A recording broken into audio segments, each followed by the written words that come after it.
I actually started my career because of this class, and I've just figuring out what I'd like to do with my career overall. Being part of this class really narrowed it down to I want to be a bridge engineer and I want to design bridges, and this class made it happen.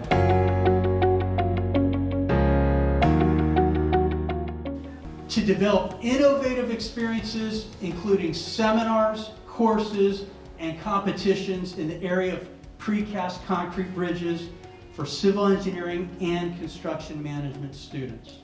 It's a very tall order what we've asked our students to do. That is to design a multi-span precast pre-stressed bridge and conduct or perform the pre-construction services.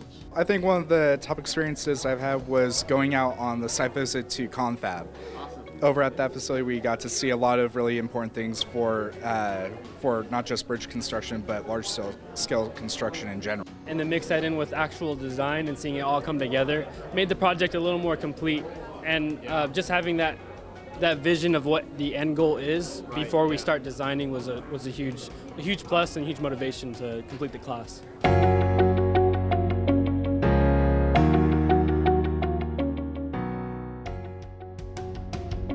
I don't think this is done maybe anywhere, I don't know about the world, but definitely not in the US. It's difficult. It's almost impossible to ask undergrads to do this. And in the process to have a CECM interaction. It kind of emulates what they could experience in practice.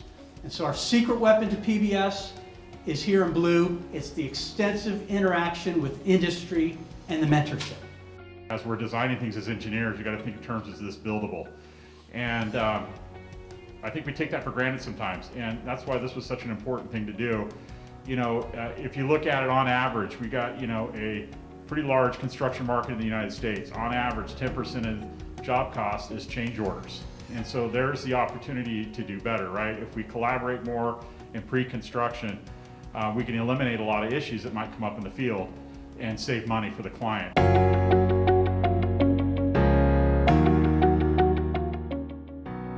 And they took the bridge general plan that had some of the constraints and some of the initial layout, and we redacted it, so we didn't give them any hints on the structure depth or what type of girders they might be able to use.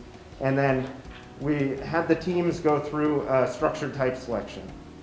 They went through, sized the members, did some preliminary geometry, layout, picked a structure type that they could move forward and get into design. This class is much more than just a pre-stressed concrete class. It's really an immersive experience.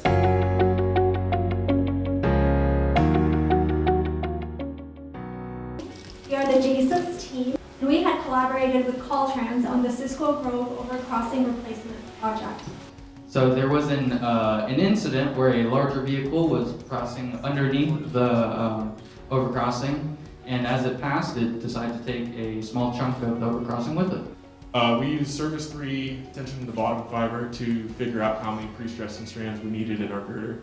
We have severe corrosive conditions in our area, so we had a little bit more stringent tension requirement as to other groups.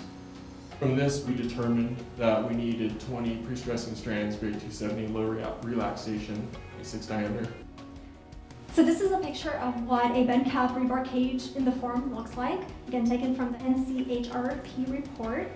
And these steel corrugated ducts would be cast in with the bend cap, and we will take our column reinforcement and bring it up into these ducts. It'll be grouted in place, and that connection, even though it's a precast element with a cast in place element, it will actually, based on the research done in this report, it will act almost as a cast in place element. We had lanes of eastbound and westbound I-80 right beneath our structure.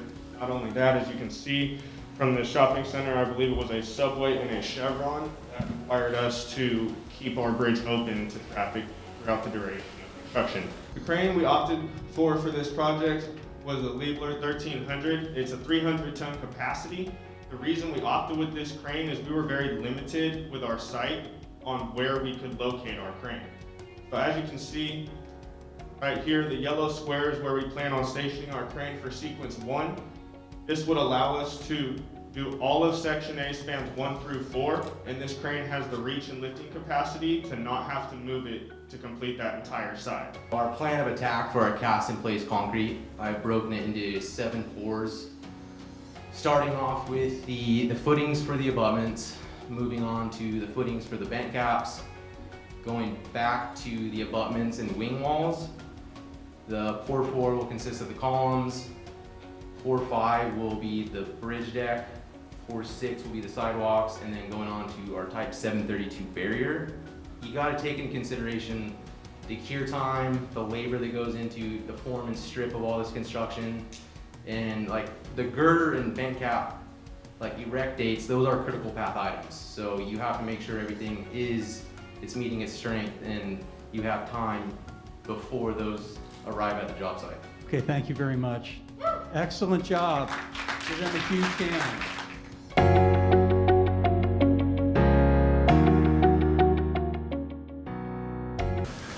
We just wanted to say thank you to our mentors for being available to us, and thank you for hiring me, giving me a job.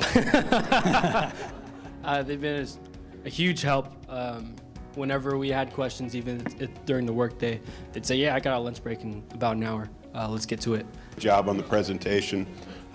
Really appreciate it, and the final report and everything. Love Sac State, love this program, so it's always great to be involved in it every semester and have a good team. Special thanks to Victor for coming out to our PG Super workshop and helping us figure out any design problems that we were having with that, and showing up to all of our mentor meetings, even on a Friday. Your professional insight and experience has been extremely helpful to not only our team for this project, but for each of us as individuals as we progress outside of just this class. So thank you. Congratulations, guys. This is a big achievement. So just all that hard work, I'm glad it's all paying off. And what I've told my boss, Chad, and other people in our company, out of all the 4 or 5 years of school that the students go through, this class has been the most applicable in my work career. Even like, I'm not in a bridge right now, but just the knowledge of concrete, how pre-stressing works, how rebar works, is super valuable. And I hope that you guys will agree with me a couple years down the line when you look back and say, wow, that was worth these long nights.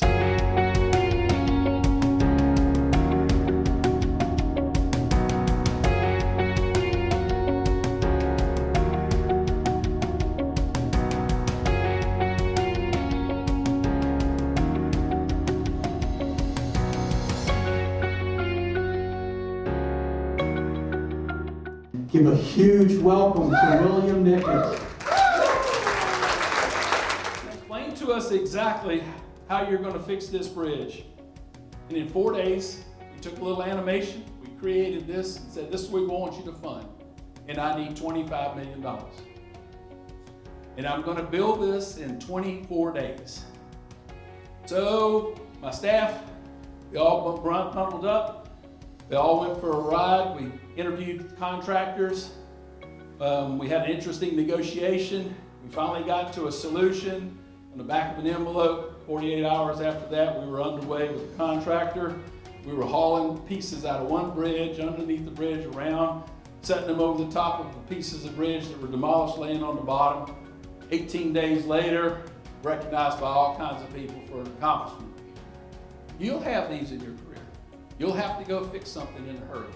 We got a phone call shortly after that and said, hey, how about see you do that over the top of the interstate? If you think you really believe in this technology, how about show you so you can do it again? So we did. Over the top of, I was there, this is the first bridge over the top of the interstate in the United States to get moved in with an entire span. Now the railroad, everybody does it now routinely. Utah took this and went crazy with it, and certainly has done quite a few.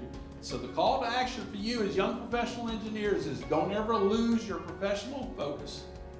Don't ever lose your integrity, and to always move forward. Last item is get back to your profession. Get back to your community. It's very easy in the world we live today behind these masks and COVID just to stay in our little rooms and look through the screen all the time. But engage with some folks. You've been very lucky here. You had some wonderful mentors that gave a lot of time, gave their treasures to you. Remember to come back and help Professor Eric.